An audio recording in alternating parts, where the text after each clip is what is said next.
Hey y'all, this is Amanda and welcome back to my Texas Zone 8A garden, and today we're going to be planting up the last of the seedlings that I started this summer.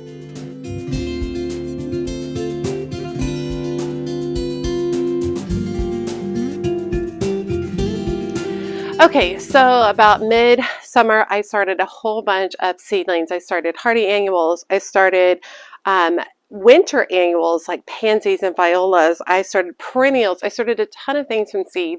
And over the last few weeks, we've been getting everything planted into the ground. But today we are finally on the very last set of seedlings. So it might not look like it, but it is fall here. I have quite the outfit on today. But we are still hitting 80-degree temperatures, even though our mornings are in the low 40s. So we have a drastic temperature fluctuation throughout the day. But I'm going to be working on this bed right here. I've been waiting for these sunflowers to finish up, and they are almost done. I'm going to clear out some of them, and I'm mainly going to be working on this side of the bed, and then I'm going to be working to this side of the bed as well. So let me show you a little bit about what's going on over there, and then we'll talk about what seedlings we're going to be adding to the space. Now for the sunflowers, what I'm going to go ahead and do is I'm going to harvest some that I feel like I can still utilize inside and enjoy their blooms.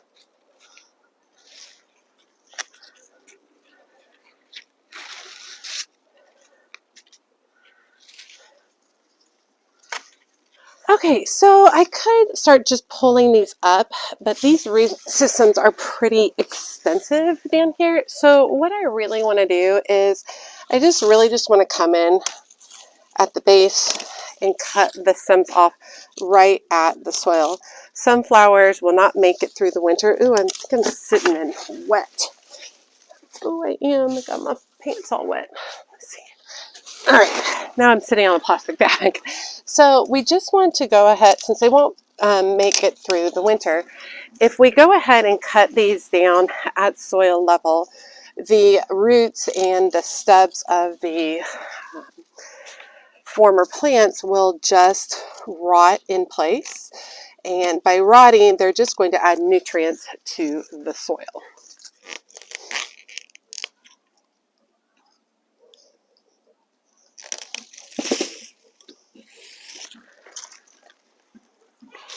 Okay, I'm really excited because this next spring I'm going to be planting a new variety, new to me, variety of sunflowers from Sunflower Seed called Van Gogh Mix. I believe that's it. They just went on sale for pre-sale, so I'll put up that information so that if you're interested, you can check it out. Those seeds are pretty pricey, but my goal will be to grow them and then harvest some of the seeds. That'll be the end idea. So now that we've got this cleared out, the next step is going to be to add compost. And this bed is pretty low. I think I'm still just going to go ahead and add one bag to get started. So let's do that.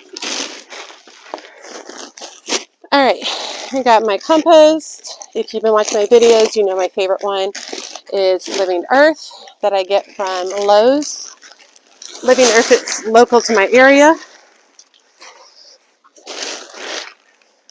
And let's just go start spreading this out. Okay, and since we're here with this bed, let's start planting it.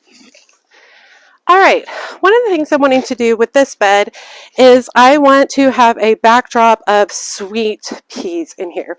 So I've got some trellis that I purchased from Temu and then painted a pretty color. Got 3 of them, and I've already started some sweet peas from seed. So I'm going to go ahead and do 1, 2, 3 right here for the sweet peas.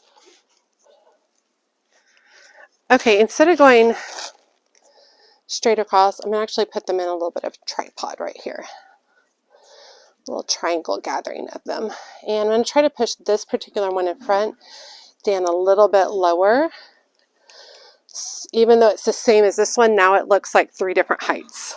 Starting sweet pea is new to me this year, and I started it all from seed, and then we're going ahead and we're getting it planted out here. Now, my sweet pea seedlings are in rough shape, And you might ask, well, why? Well, I had an infestation of spider mites inside my house. And so a lot of my sweet peas suffered from spider mites. Their root systems are still good, so I really still want to go ahead and plant them out and see how they do. So I'm not going to be adding any additional fertilizer to here because I've already got the compost. Basically, I just want to get these in. I'm going to be trying to do 3 around the base of each one of these with the hopes that at least one of them makes it and is able to produce in the spring. When I'm taking these out, I'm trying really hard not to disturb the root structure. They don't really like to be messed with. You can see all the roots coming out though.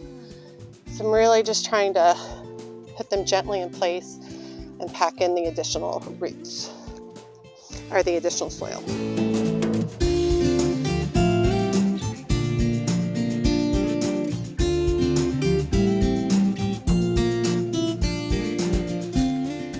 Okay, and now that I've got those in place, so basically what I'm going to do is bring up some of the tendrils and use some of my clips to hold the tendrils in place. And hopefully they'll do a little bit of climbing. It's not going to look pretty, y'all, but we'll get there. So next on my list to plant is Delphinium. And Delphinium is considered a perennial in my area. I had never found it to be so, not because of the winters, but because of the summers. I cannot get Delphinium to make it through our hot summers without dying. Therefore, I never have a plant to try to overwinter. But I do try to grow most of mine from seed because these are the most beautiful, stunning plants. However, they have big price tags, and so that's why I like to grow mine from seed. So the variety I like to grow is Pacific Giants. This is a wide variety of mixes in blues, light blues, purples, pinks, whites. Absolutely beautiful. Generally about 3 to 4 inches tall. I could be wrong. And then a new variety I'm growing this year is called Lilac Pink White Bee. And this is a new to me variety as well. And if you are interested in growing Delphinium from seed, they can be kind of finicky. So I'll put the link to the video where I start Delphinium seeds below. I usually have about 75 to 80% success rate when I follow my methods. I've tried many different methods, and the one where I put them in the refrigerator is what works best for me. So we're going to go ahead and put these in now. I'm going to focus mainly on this area, and we might go a little bit this direction. I might end up putting in some additional annuals over here in the future by this the sweet peas. It really just depends on if the sweet peas do well at all. Like I said, it's an experiment for me on those, and they've already kind of been beat up really well by the spider mites, and so this will be a trial. We'll see what ends up happening. So I grew these in my Amazon trays and my Vigo trays. I had about the same amount of success rate in both. For the Amazon trays, I have to use this little spatula thing to pull them out. So I'm just going to begin pulling them all out and laying them where I want them to be planted. Okay, so let me go ahead and get all those in. And I don't think I'm going to need my hori knife at all. Okay, and these are the Delphinium Lilac Pink White Bee. Let's pop these out. Do you think these have a little bit better root structure? I believe I did 2 different things. These were done without the refrigerator method. That's what I did. And then the Pacific mix was done with the refrigerator method. The Pacific net mix, I got about a 75% germination rate, and the lilac, which was done without the refrigerator method, I got a 50% germination rate. So better germination rate with the refrigerator method. All right, this bed looks good to go. Okay, here we are over here with the Lisianthus. We have some volunteer celosia and some volunteer amaranthus in here, but I'm going to go ahead and pull those out so we can focus on just the Lisianthus. I have found Lisianthus to be pretty evergreen in my area. Okay, and then basically I'm just going to take my hori knife and I'm just going to go down deep and try to pop up my Lisianthus, keeping as much of the root ball as possible.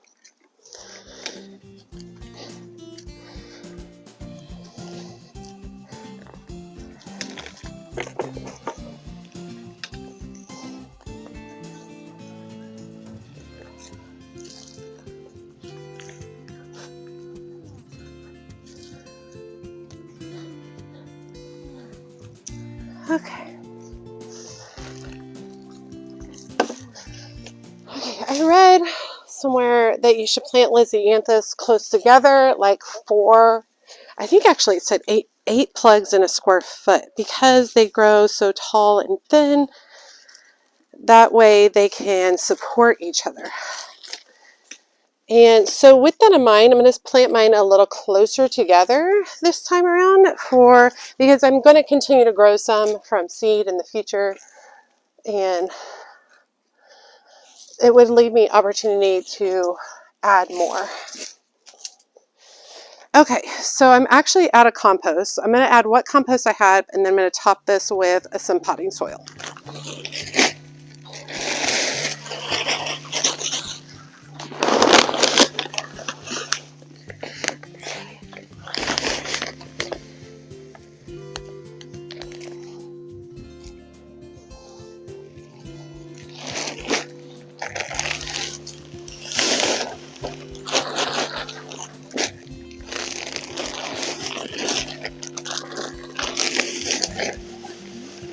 Alright, so this might look high, but it will settle. Just as it's already done by the snapdragons over here. Alright, now let's start putting our Lisianthus in, and then once we've done the current ones, we will go ahead and put in seedlings.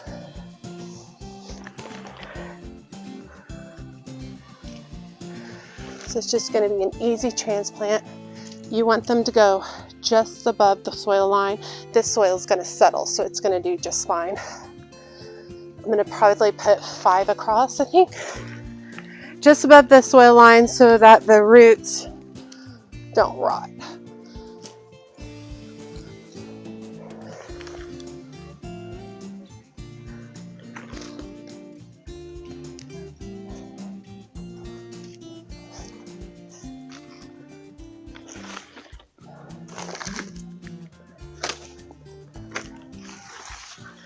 Let's talk seedlings.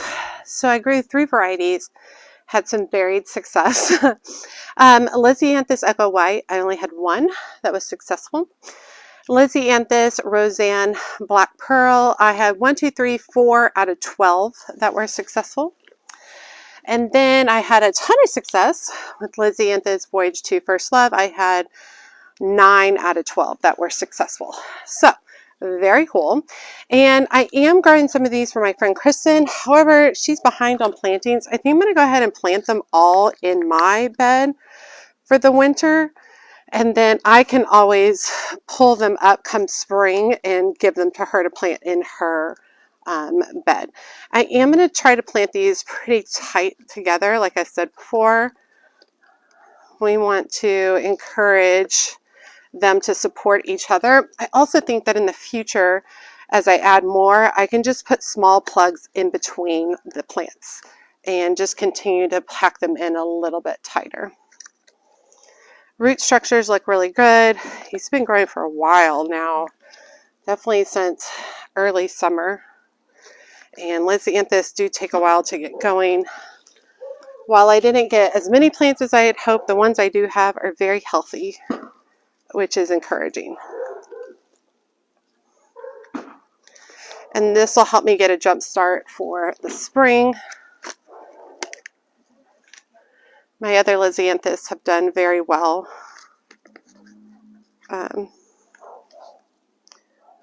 Over the winter. I don't know, maybe I'll start some more for the summer. I mean for the winter, just for fun. Alright, and then we'll just get these tucked down into the earth. Remember, you want it to sit just above the top of the soil so that we don't get root rot. I'm not real stressed about it because a lot of the soil is going to settle. Alright, only thing left to do is to water them in.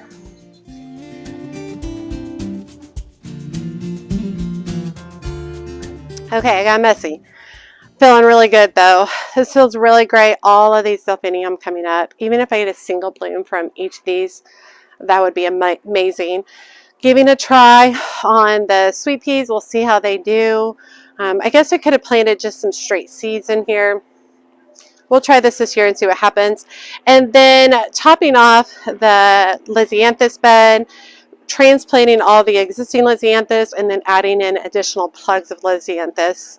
And I will say it took a couple of years for my Lisianthus to really produce. I don't expect those plugs to really produce next year, maybe the year after. We'll see what ends up happening, but everything feels really good. That was the last of my seedlings. Yay! So now basically what I need to do is I have a bunch of plants that I bought on clearance over the last month that I need to get potted up into containers or into the ground. Most of them I haven't figured out what I want to do with yet, so they're probably going to go into containers. But I hope you guys enjoyed today's video, seeing me wrap up the last of the perennials, hardy annuals, and winter annuals that I grew from seed. It's been a long time coming, since July, so multiple months getting to the process where we can finally get everything planted. All right, you all, as always, make sure you hit that subscribe button and that notification bell so you know my latest videos are up. And be sure to check me out on Facebook, Instagram, and TikTok. As always, she's a mad gardener or decorator or anything else that she wants to be. Thanks, y'all.